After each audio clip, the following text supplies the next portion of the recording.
The ones you loved, where are they now?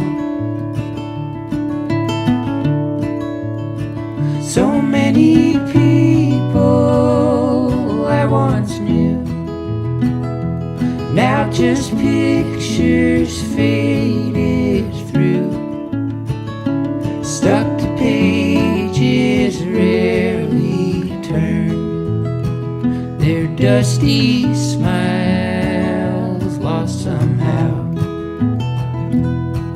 The ones you loved, where are they now?